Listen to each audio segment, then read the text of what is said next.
Nigeria's central bank directs 4 fintechs to stop onboarding new customers. Glovo to shut down in Ghana after 2 years. Binance CEO Champeng Zhao sentenced to 4 months in prison. Pass acquires bus ticketing platform Quickbus, and Google lays off Flutter and Python teams weeks before its developer conference. All this and many more on today's episode. Hi, you can call me FK, and these are all the tech updates from last week.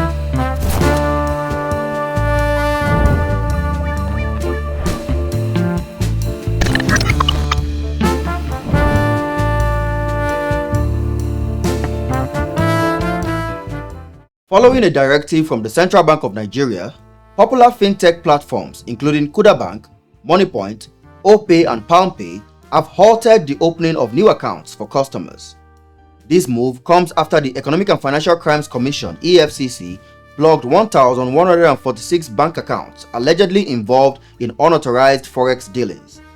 The CBN's directive, received 2 days after EFCC's action, is reportedly part of an ongoing audit of Know Your Customer (KYC) processes within these fintech firms. You see, CBN seems to be out for blood regarding anything crypto and any unregulated forex transactions. Everything and anything that has these two elements, that's crypto and any unregulated forex transactions or any type of naira speculation, is immediately placed under scrutiny. The main targets are even the currency speculators, as the fight to defend the naira continues, and CBN is moving in on any unofficial space that holds influence over the value of the naira.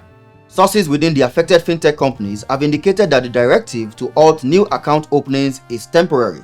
Talks between the Central Bank of Nigeria (CBN), the National Security Agency (NSA), and fintech representatives suggests concerns over potential exploitation of fintech platforms by crypto traders to disrupt the foreign exchange market. So, time for some conspiracy theory. Some people have rumored that there seems to be an unofficial war currently going on between traditional banks and fintechs. They have also claimed that these traditional banks now use CBN, who is on their side, as their attack dog against these fast-rising fintech companies. Despite regulatory scrutiny, it's observed that only a fraction of the blocked accounts are associated with fintech firms, with the majority tied to traditional commercial banks. Interesting. Glovo, a well-known food delivery platform, has decided to discontinue operations in Ghana effective May 10, 2024, after investing 3.5 million euros to expand its presence over the past 2 years in the country. Wow, that's this week, this Friday to be precise. This move comes amidst struggles within Ghana's food delivery ecosystem, marked by issues such as high taxes, low wages, and inflation. The decision to cease operations was communicated to restaurant partners via email, citing that the major challenge is the profitability in the Ghanaian market. Okay, I think it's time I mention this. I am not comfortable with how fast startups are shutting down in the African market, and this is my reason. Adopting technology has been something that has been so difficult, convincing traditional African businesses to embrace. And now we are making progress. These businesses are adopting these fintechs and moving a bunch of their operations to these technology-driven startups. And now they have a dependency on these startups. But if you guys keep shutting down every 1 to 3 years, then don't blame any business for not readily embracing your next big idea. Despite earlier optimism about the Ghanaian market expressed by Glovo's co-founder Sacha Michaud and the platform's significant partnership network in Accra, challenges persist. Glovo's exit from Ghana follows similar decisions by other players in the African food delivery landscape, including Jumia discontinuing its services in Ghana in December 2023. Champeng Zhao, the founder of Binance, has been sentenced to 4 months in prison after pleading guilty in November 2023 for failing to establish sufficient anti-money laundering measures. Prosecutors highlighted Binance violations, allowing sanction breaches totaling over $898 million and enabling transactions with sanctioned countries like Iran, Cuba, and Syria. As I mentioned last week, crypto is never beating these allegations.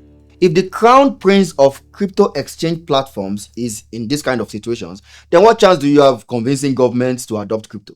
And by the way, I heard that you people that were farming block, that you were cheated, and what you saw was not what you expected. Please, anyone that has correct information about what happened to the whole block thing, please share it in the comment section. Like, I seriously want to know. Despite Zhao's lawyers arguing for no jail time, citing his cooperation and Binance corrective actions, the judge imposed the 4-month sentence and a $50 million fine on Zhao, who has already agreed not to appeal any sentence up to 18 months. 4 months and a $50 million fine. Damn. That judge was not playing. Don't play. Jianpeng Zhao's sentencing underscores the growing regulatory scrutiny facing major players in the cryptocurrency industry.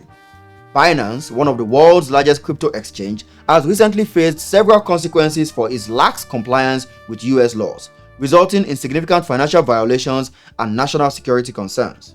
While Zhao's sentence is shorter than prosecutors' requests, the case highlights the challenges in balancing innovation and regulatory compliance within the cryptocurrency sector. Quickbus, a Kenyan travel booking platform, has finalized the acquisition of Quickbus, its Nigerian and South Africa-based competitor. The transaction, which involves a combination of cash and stock, marks Quickbus' strategic move to strengthen its presence in the African travel market.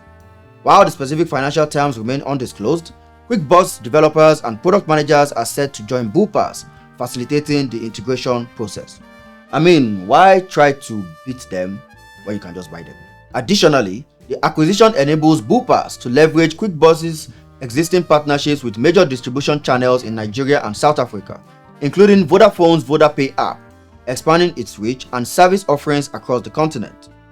The integration of Quickbus and Quickbus brings together complementary strengths, with Quickbus aiming to utilize its expanded footprint to provide enhanced travel solutions to its growing user base. I don't know more details about this, but so far, sounding like a good deal for both parties. Quickbus, which previously raised $1.3 million in funding, anticipates a significant boost in its active monthly users, reaching an estimated 650,000 across multiple African markets.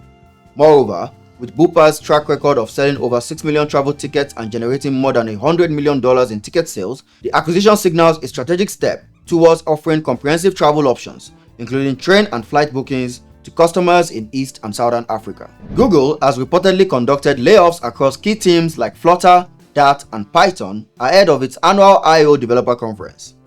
Although Google confirmed the layoffs to TechCrunch, specific details regarding the affected teams, roles, and the number of employees impacted were not disclosed. The layoffs, described by Google as part of the company's efforts to streamline operations and focus on its biggest priorities, were clarified as reorganizations rather than company-wide cuts. Affected employees will have the opportunity to apply for other open roles within Google. You see, these layoffs have the same BS reason when companies need to put a statement out on why it had to happen in the first place. It's always about refocusing on bigger priorities. Why we know that it's just can be translated to AI investments is all we care about right now. It's almost as if these companies share the same template when they want to put out a statement to justify why the layoffs had to happen. Despite the upheaval, Google reassured the community that efforts are underway to continue advancing projects like Flutter and Dart, with updates expected to be shared at the upcoming I/O conference. So some extra information I got on this is that they are actually moving these roles to other new team members outside of the US, I think specifically Germany and Mexico.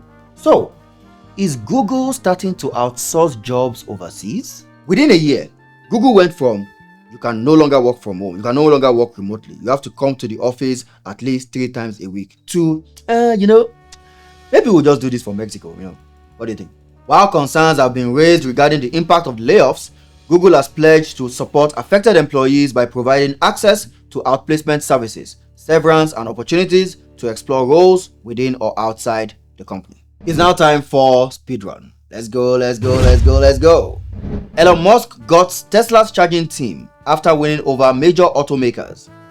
Tesla has implemented significant layoffs within its charging team, including the dismissal of key executives, despite recent successes in securing partnerships with major automakers and establishing its charging connector as the standard in North America. CEO Elon Musk conveyed the decision in an email to executives, emphasizing the need for cost reduction and indicating a slowdown in the expansion of Tesla's supercharger network amidst broader company restructuring efforts and financial challenges. So I heard that an entire team was laid off because their team lead decided that she didn't agree with Elon Musk on how many of the team members are to be laid off. You see, they say you should not meet your heroes, and the more I know Musk, the more I question how he operates. Screenshots suggest TikTok is circumventing Apple App Store commissions. TikTok is reportedly testing a new approach to reduce costs associated with Apple's App Store commissions. Some users are being directed to a website to purchase digital coins for tipping creators, bypassing the usual in-app purchase method, which incurs a 30% fee to Apple. While the feature appears limited to select users, possibly high spenders or testers, its potential to mitigate commissions expenses underscores TikTok's effort to explore alternative revenue streams. These ones are about to get banned and they are still playing with fire. Okay. Twiger Foods hires Jumia's Charles Ballard as new CEO. Twiger Foods, the prominent B2B e-commerce startup, has appointed Charles Ballard, the former CEO of Jumia Kenya, as its new CEO, following the sudden resignation of founder Peter Njonjo 4 months ago. The move comes after a harsh business period for Twiger, marked by operational challenges and a leadership transition,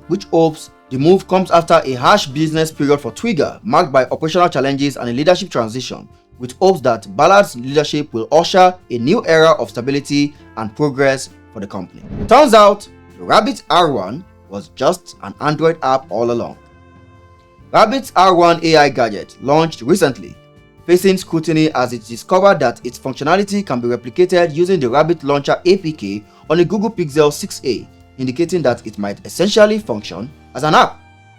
Despite CEO Jesse Liu's claims of unique features, you see, while I don't really question their decision to build off Android, not every company is going to build their own OS from scratch, the Rabbit R1 has been so disappointing that I don't even have strength to defend them. Chowdeck raises $2.5 million for its on-demand delivery service in Nigeria. Nigerian on-demand delivery service Chowdeck has secured $2.5 million in seed funding from investors, including founder X Ventures and angel investors like Paystack's Shola Akinlade. The startup aims to expand its reach across Nigerian cities by the end of 2024 amidst the country's growing online food delivery market, despite challenges like fuel scarcity and heavy traffic. Chowdeck seems to be the hottest startup in Nigeria right now. Their business model seems to be yielding a lot of results. I saw one video where the drivers were talking about how much, their riders were talking about how much they earn. Now, by the way, I need to go and watch that Peace Itime's interview of the CEO. Yeah, I need to know more about this company. And that's a wrap for tech news this week. Be sure to join us next week for more updates on the tech happenings in Africa and beyond. I remain your bro in tech, FK. Or Google as our choice. Or Google as our parents would say. Google has reportedly don't look at it. because of the on top, I got that to D. They don't do it. So I heard that and B2P, there's no B2P.